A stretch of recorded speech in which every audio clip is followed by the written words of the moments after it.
Paano ba mag-transfer ng ating fund from CoinsPH to GCash? First, punta muna tayo sa ating GCash app para i-check ang ating balance para malaman natin kung papasok ba ang ating ita-transfer na fund galing sa CoinsPH.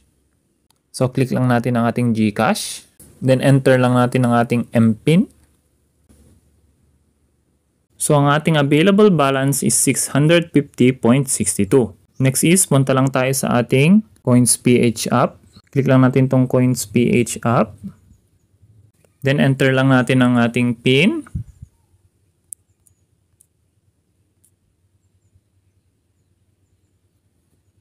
Then, click lang natin to para makita natin ang ating peso balance. Then, click natin tong peso. So, ang ating balance dito sa CoinsPH is 5,299.45. Next is, click lang natin tong back. Then, click lang natin tong letter C. Next is, click natin tong transfer. Then, itong cash out. Send PHP, withdraw money.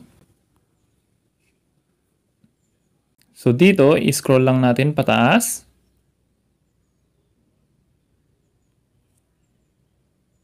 Then, under ng e-wallets, click lang natin tong GCash. Then, lagay lang natin yung amount na ating ito-transfer. Halimbawa, 50 lang. So, dito sa baba, meron tayong dalawang option. Ang InstaPay at ang PesoNet. Kung gusto nyo ng mabilis na pag-transfer, piliin nyo lang itong InstaPay. Yun nga lang, merong 10 pesos na transfer fee. Dati itong InstaPay na to is libre lang. Pero ngayon meron ng fee. Pero kung gusto nyo ng libre at di naman kayo nagmamadali, pwede nyo piliin itong PesoNet. Yun nga lang, halos 2 days bago matransfer ang perang isasend natin. So kung nakapili na kayo, click lang natin tong next. So dito sa recipient info, lagay lang natin ang GCash account name ng ating pagsesendan. Then next is dito sa may GCash mobile number, lagay lang natin.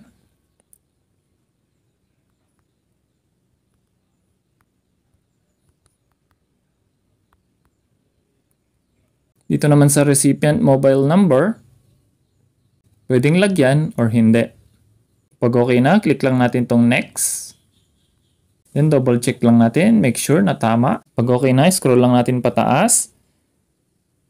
Then click confirm. Then may magpa-pop up. We send an SMS with your code to your phone. Pwedeng sa phone, pwede rin sa Gmail mag-send si Coins. Then enter lang natin dito yung verification code na sinend ni Coins.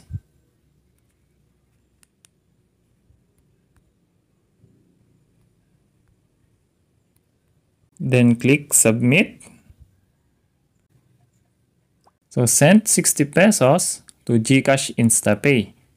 So click lang natin tong back to home.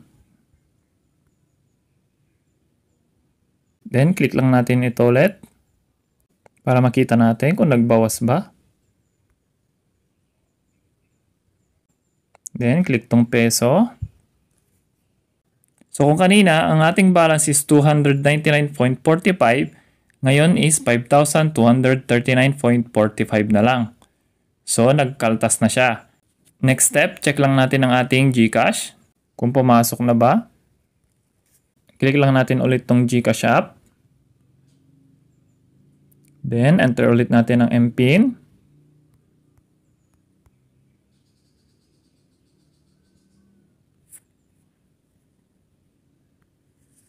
So kanina ang ating available balance is 650.62. Ngayon is 700.62 na. So successful ang ating pag-transfer ng fund. So sana nakatulong tong video na to sa inyo. At kung umabot kayo sa puntong ito, please like and subscribe. And comment na rin kayo sa baba kung meron kayong question. Susubukan nating sagutin yan. Salamat!